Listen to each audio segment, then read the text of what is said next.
我就还没，我已经学到教训了，不能太早按哦。那个前面我们讲的话全部都跑出来，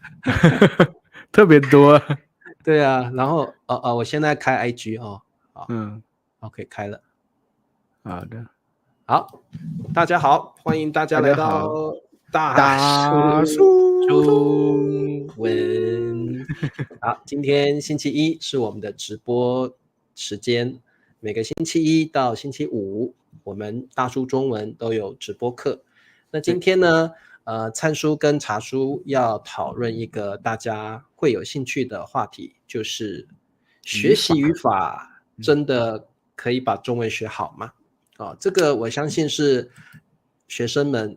常常问的一个问题，我到底要不要学语法？学语法重要吗？对，好，那这个在灿叔告诉我们他的原因之前呢，我们先看一下同学们来了哦，一个叫 Word Lover， 欢迎，哇哦，还有好的Mandarin 这位同学也常常来，妈妈啦的又来了，对，妈妈啦又来了上次那个法国的朋友还这个纠正我们的发音，但是怎么我发音还是不会念。好，据点之唇来了对，还有人问我老师理发了呀？好的，我理发头发理发啦，是不是？我看一下，我看一下2位老师我都喜欢。对，哎呀 ，IG 的同学最喜欢我们大叔中文了对，秀珍说今天我真好运，能准时。这个小王爸爸又来了，小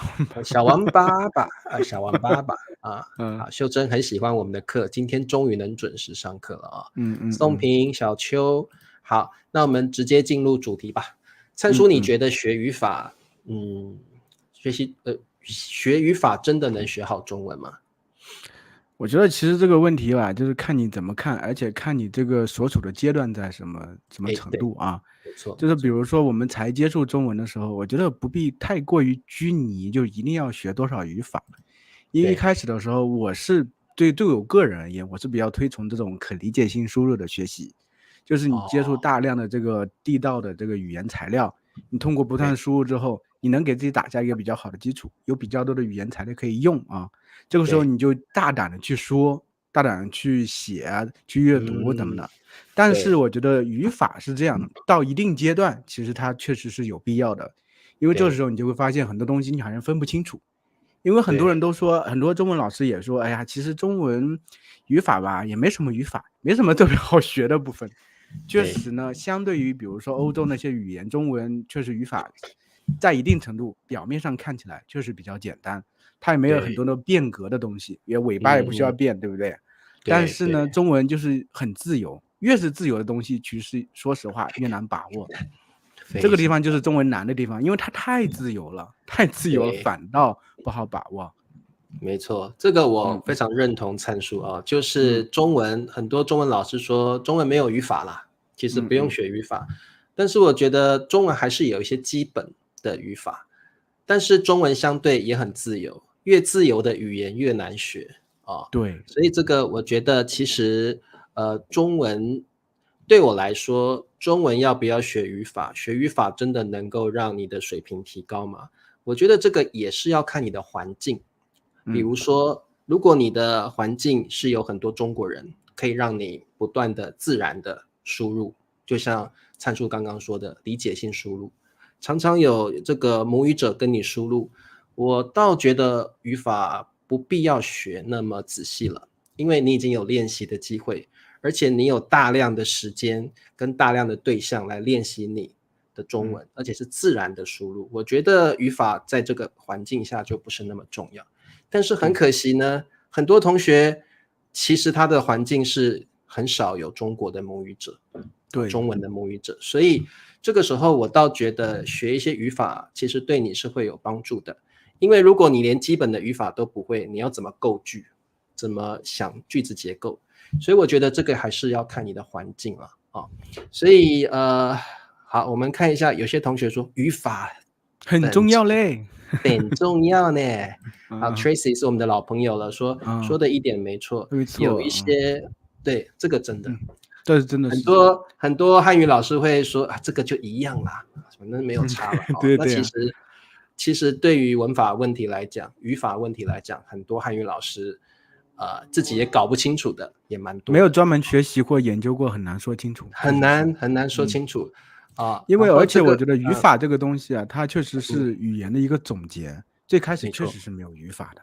一开始大家就是说这样用，到后面把它总结出来。但是我觉得之前也很多人提过，就是我们学习语言能不能像孩子一样啊，就是不断的输入啊就能学会，确实在一定程度上可以。但是我们毕竟是大人，我们大人其实有自己的优势，我们就是可以通过语法算是找到一个捷径。比如说有些东西我们明明就是可以稍微查一下，我们就能理解，我们为什么需要通过大量的不断的输入很多很多东西才能知道这一点呢？对不对？没错，这一点其实我之前我们采访的可人老师的时候，他就提倡可理解性输入。他们在课堂的话有一个 pop-up grammar，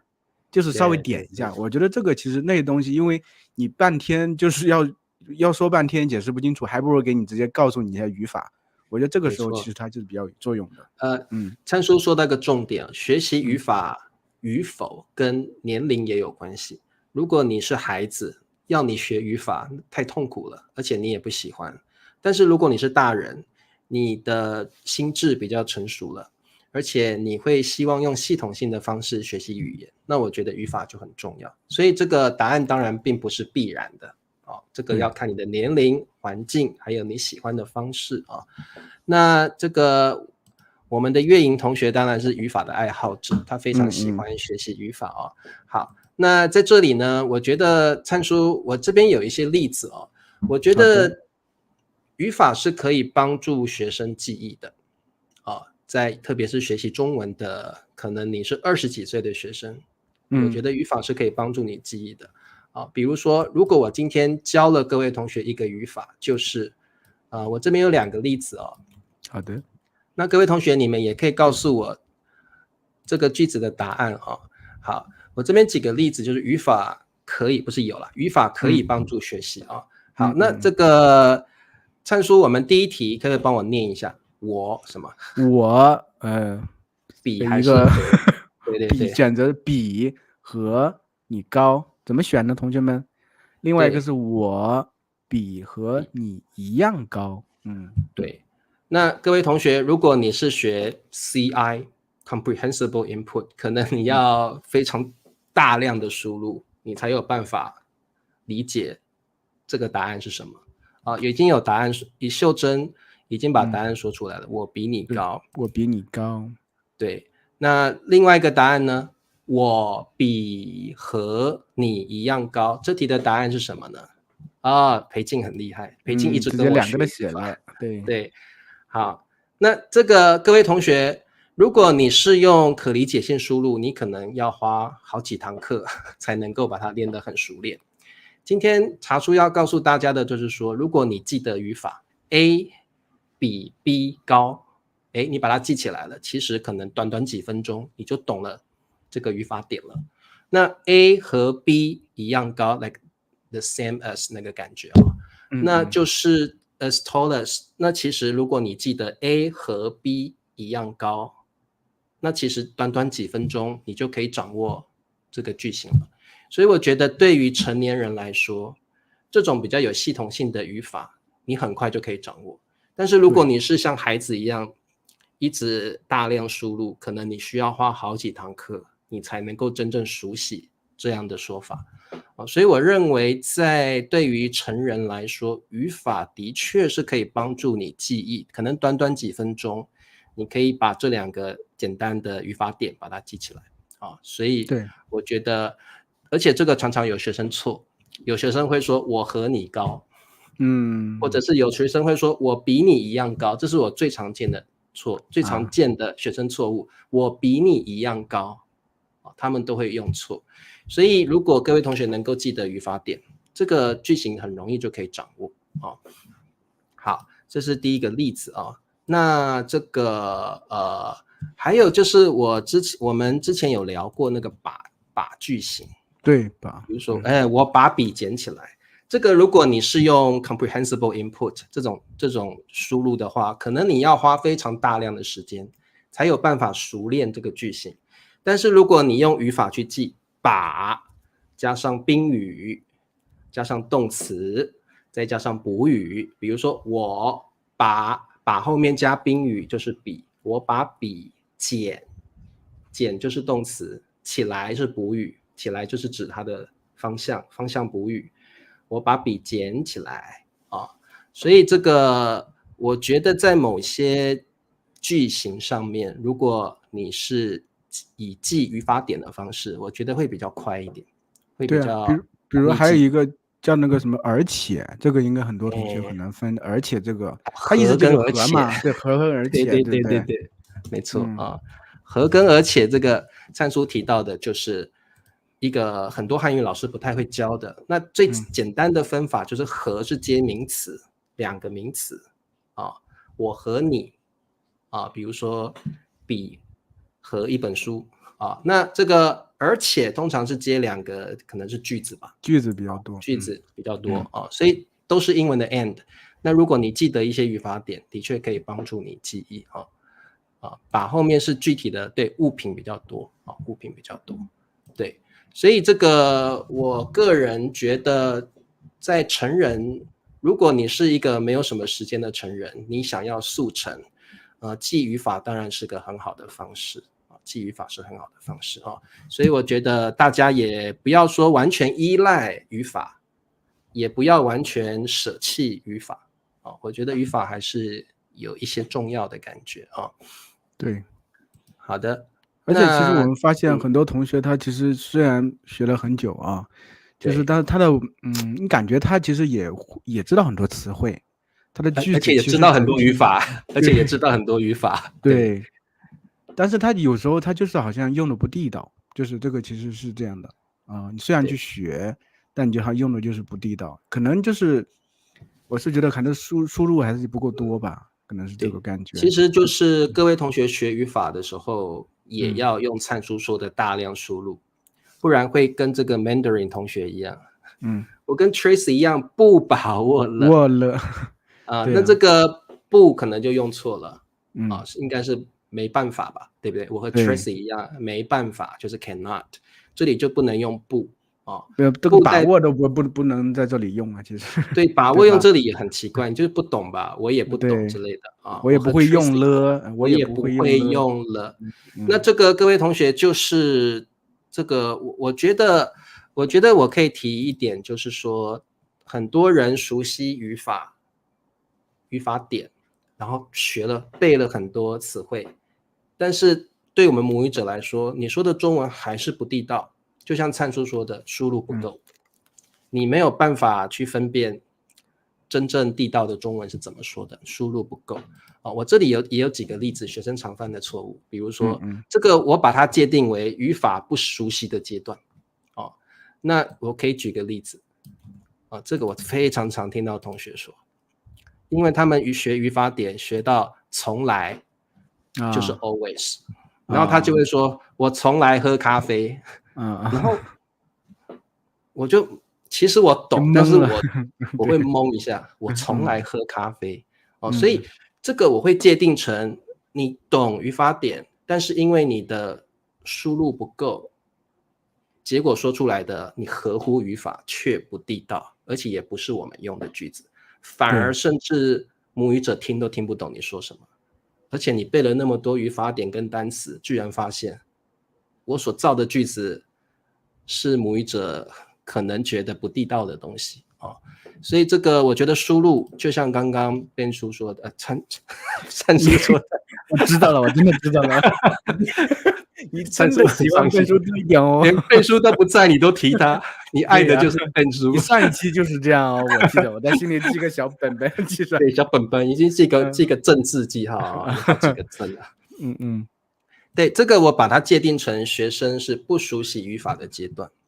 那原因就是输入不够所以他们会知道我从来喝咖啡，其实他要讲的是可能我常常喝咖啡，或我总是喝咖啡，我成天对都可以，我成天喝咖啡但是我们绝对不会说我从来喝咖啡因为从来这个词汇常常是搭配否定词，否定我从来没喝过咖啡，可以这样对，或从来如果你真的是不喝咖啡的人，你可以说我从来不喝咖啡，不喝咖啡就是你是不碰咖啡的You don't drink coffee 好，那我从来喝咖啡，这个就是完全不地道的一种句子啊。所以各位同学，我常常听到这个学语法学到很多的同学，却也会造出这样的句子，那就是输入不够啊，输入不够，你没有办法去分辨什么样的中文句子是地道的啊。所以你可以说像灿叔说的，差点有讲变数，像灿叔说的，我成天喝咖啡，或者是我常常喝咖啡，我总是喝咖啡啊。好的，然后这个我们的法国的朋友，好，我一直参加你们的播客，就是我们直播了，是不对？而不是我能从来参加，我没怎么理解这句话。对，那这个就是我相信这位同学学了很多语法，因为你用了一直，你用了而不是，你用了从来，你学了很多语法点，但是你造的句子，我们就会觉得真的没有办法抓到你的意思啊。我可能你要说的是，我常常参加你们的播客，而不是我总是能。大概你的意思是这样啦，我猜啊。我觉得应该是这样。他说我常常看你们的播客，但是我可能我没法不是常常能参加你们的直播，要么是这个意思。对，我不对，应该是这个意思啊。那所以大家就可以理解什么叫不熟悉的阶段啊。不熟悉的阶段就是你可能学习了很多词汇，记了很多语法点，但是因为你不熟悉输出的方式。那这个有很大的原因是你输入不够，那你可能就会造出一个很符合语法点的句子，但是却是不地道的表达，甚至母语者不清楚你在说什么。所以各位同学，输入，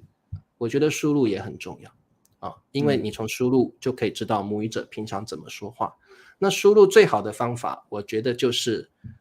看大叔中文啊。对。好，那这个讲到这里呢，灿叔，我们先来进一段广告好了。好，怎么那么快？好，没关系，我们进一段广告哦。好，你要跟着大叔们一起学中文吗？那就加入我们，成为大叔们的肉吧。你可以是小鲜肉。可以是小咸肉，可以是小鲜肉，还可以是小鲜肉。不同的肉，不同的福利。额外视频、播客精选词汇例句、大叔故事文本词汇表，还有每周和大叔们的见面会，不见不散。好 ，OK， 我们来回答同学们的问题哦。我发现那个聚敛之城这个句子感觉值得说一下，因为我春天应该是说喝咖啡，喝咖啡，但是说我一般人不会说我春天喝咖啡吧？对呀，因为喝咖啡跟季节有什么关系？对呀，对不对？我成天吗？我成天喝咖啡吗？要么就是成天，或者说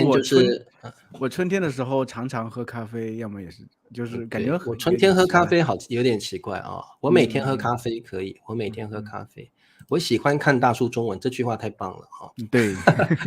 好，然后我们来看一下 Tracy 这个句子，来，这个灿叔帮我念一下。老师，我觉得生活没有了意义和觉得生活没有意义，还有觉得生活没有意义了，有什么区别呢？第一个例子，为什么把了放在动词后面而不是句尾呢？好，这个其实了是算中文里最难的语法点之一啊。觉得生活没有了意义，它指的是目前这个作者的状态啊，可能他之前就觉得没意义，然后现在应该他之前可能觉得有一些意义，现在已经觉得没有意义了。这个第一个是放在动词后面，表示这个动作已经发生了，这个事实已经发生了，这个事情已经发生了，没有了意义。可能他做了一些事情，经过了很多体验，最后他发现生活是没有了意义。他经过了一些体验吧，觉得生活没有意义。他觉得生活没有意义这句话，其实我平常还好像蛮常用这句话。我觉得生活没有意义，我们平常其实不太会加了在这个句子上。对啊，觉得生活没有意义啊，这个就是当下一个感受，就说出来是很正常的这么一个说法。对，其实如果你说我觉得生活没有意义了其实了放在句尾通常表达一个事实或情绪，所以这边比较有情绪的感觉在里面对这个人来说，这个事实已经成立了，已经发生了。所以如果你把了放在句尾的话，通常表达事情是事实，或者是这个作者的情绪感所以其实我觉得意义非常的差异非常的细微啦，很小，不过我觉得很小，我觉得几乎没有什么差别。但是呢，甚至我觉得学生不用去细究这个部分，就这个句子上，甚至我觉得第二个句子我们更常用，觉得生活没有意义。我其实不太会把这个句子加了没有啊，所以这个我觉得生活没有意义，对就好了。我觉得这个句子没有必要加了，甚至你不用去细究了应该放在哪里，我觉得没有意义。那个差异是非常非常细微的。第一句话反倒觉得有点奇怪，我觉得生活没有了意义，感觉有点奇怪。我觉得第一句我不太会用，但是因为 Tracy 说这个是书里写的，所以可能这个作者当下的心境是这样子我们告诉你，尽信书不如无书没错，我也同意。我觉得我个人会用第二句，我不会用第一句，也不会用第三句，我会用第二句。然后同学们觉得生活没有意义了，就是想一下这个状态，就不需要了。对，但是我觉得 Tracy 也代表很多同学的学习中文的方法，就是可能觉得书上这样写，他想破头了。那其实你们纠结的是个很细小的东西，没有必要。对，这个其实没有必要。好，然后这个我从来没吃过麻药。麻药是用麻药是来吃的吗？等打的吧？打麻药吧，从来没打过麻药。我从来没喝过，要加过，喝过啤酒，从来没喝过啤酒好，他只有开玩笑什么？对，好，那这个我这边不熟悉阶段，不熟悉语法阶段我觉得可以给各位一些例子比如说我再给各位一个题目，大家可以告诉我答案那灿叔肯定知道答案。好，灿叔帮我念这个句子好了。他似乎好像我弟弟对，因为很多同学会觉得似乎就是好像，对，在某些用法是差不多没有错，但是似乎是比较书面语的词汇，好像比较我们日常用语在说的，对不对？所以还是有不同所以各位同学，如果你看到这一个句子，你们会用什么答案呢？他似乎我弟弟，好像我弟弟已经有同学说好像，对，好像。那这个如果你输入是够多的话基本都不会错吧？觉得基本都不会错但语法点可能不会告诉你他们两个词汇是有差别的，语法点会告诉你似乎等于好像，那基本上好像后面可以接形容词，可以接名词那甚至可以接句子，似乎是不能够接名词的所以这个是一个比较细微的差别。所以在这里告诉各位，我们刚刚这个灿叔说的尽信书不如无书如果你一直看语法书，就相信里面所有的用法，那其实你使用起来反而不可能你的中文句子不够地道这题的答案就是好像，不是似乎好 OK。 所以这个如果在想如果人已经死了，如果他的生活很可怜，你可不可以说他的生活没有意义了？对啊，可以这种状态，就是你要去叙述这个事情的话，是可以这样说的。这个你就是叙述过去的事情了，那个感觉他的生活没有意义了，就对他而言，他的生活已经没有意义了。对，不一定是过去，可能是个事实，他的生活没有意义了这个了在中文并不一定是过去式不一定好这确实好厉害，他似乎和我弟弟一样高，把两个句子合在一起很棒好似乎可以接句子，但不接名词好 OK 好的。那这个我们再看几个学生常常用错的东西然后大家就知道学语法是不错的，有帮助的，但是千万不要把它当做你学习中文的全部输入非常重要，我一直相信输入可以让你的你学习的很多语法点更加的正确融会贯通起来，融会贯通起来，对，水平要提高就是输入加上学习各式的语法点。好，来这个灿叔帮我念一下。爸爸老是总是喝酒。这个没有说一定要选哪一个啦其实两个都对了但是哪一个语气比较好，对不对哪一个语气比较好好，各位同学，你觉得哪一种语气比较好？还是各位同学能够感觉得出来语气有什么差别？爸爸老是喝酒，爸爸总是喝酒，然后很多同学会把老师听成老师这个爸爸老是喝酒，因为这个声调太像了好，林子觉得是总是这位同学觉得是老师这位同学真的把爸爸果然写着爸爸老师，真的有老师出现了好，那这个灿叔，你觉得老是跟总是在中文里好像都是 always， 有什么不同的地方？总是在这里，我觉得语境下多少是有点对责备的吧，就是指责或者那个批评。总是喝酒，对，老是喝酒，我是觉得更多是一个状态。对，所以各位同学，其实老是跟总是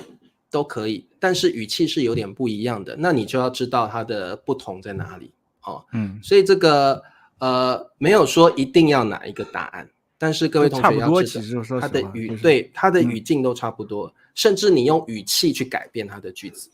对，爸爸老是喝酒，对，爸爸总是喝酒，感觉也差不多都好像是。对，其实所以各位同学，很多中文老师会跟你说老是跟总是不同，其实是只是感受语气略微不同而已，而且也看你说话的方式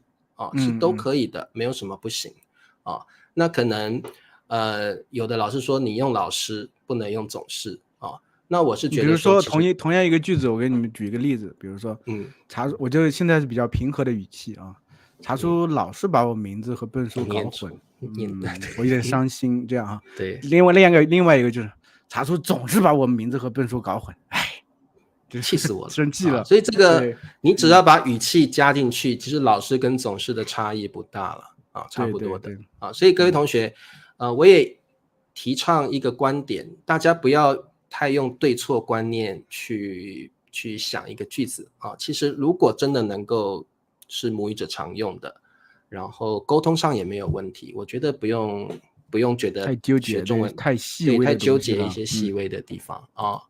还有一些是习惯用法的问题我这边提到习惯用法，比如说我们以前有学过急了什么什么急了好，比如说开心极了这个那个地方美极了，这个菜好吃极了，所以我们形容词加上极了就有点像英文的 extremely， 对不对但是有的地方同学会，比如说我常常有时候听到同学乱用极了比如说这本书贵极了，我们不太说贵极了吧，不会说他的头发长极了，这个更不会说不会所以各位同学你就会说老师语法课本上面写adjective 然后加上极了，为什么贵跟长是 adjective那所以各位同学，这个语法到底能不能让你的中文进步，还涉及到一个重点，就是习惯的用法很多东西我不能说你用错了但是我们就是不会这样说所以就是美极了我会讲，好吃极了，漂亮极了我都会说但是如果你说贵极了真的不会这样讲好像也不会说丑极了吧，丑不会，丑极了所以各位同学，我们没有办法告诉你为什么不能加没有一个这个东西，语法有很多东西是没有办法用规则去定义的，中文语法就是没有这种条条框框很清晰的东西，它就是我只能告诉你中文不会这样说，那这个我把它归纳成属于习惯用法的部分，这个部分是语法没有办法归纳，没有办法整理出来的，那怎么办？刚刚灿叔说的重点又来了，要多输入要多听母语者说，要多用，多看大叔中文对，多看大叔中文。如果你说的时候母语者突然这样你就表示可能你说的不够地道，或不是他们常用的东西。这本书贵极了，我的头发短极了，我们会不会用？我们的头发短没有吧？没有啊，你的头发好短哦，你头发真短呢，你头发好短，怎么理得那么短啊？那么短都可以哈。但是我们不会说你的头发短极了，一听就知道你是个外国人呢啊。所以这个啊，像我极高兴，我也不会这样用，不会这样。我很高兴，我太高兴了，我太高兴，我高兴死了，高兴死了可以，高兴死了可以。老师帅极了，我们也很少用吧？帅极了，超帅的老师。对啊，帅死了，帅死了，帅呆了，帅呆了，帅呆了。哦，蛮的话就是比较方言的一个，比较口语方言一个南方人用的比较多。对，像我就常用，台湾常用，我常用蛮哦。茶叔蛮老的，就对，蛮老，茶叔蛮丑的，茶叔蛮黑的。蛮胖的，蛮听起来还蛮好用的，对不对？蛮好用的啊，蛮好听啊。那么短可以用那么短啊，那么短。这个同学喜欢用死了，死了也算是比较口语的一个程度副词了。对，漂亮死了，漂亮死了不会。死了一般可能用在大部分啊，不能说绝对，用在比较负面的，贵死了。难喝死了，难喝死，丑死了。理查老师丑死了，所以死了基本上是用在比较负面的形容词上，大部分也有好的啊，但是大部分都是用在负面的地方上面啊。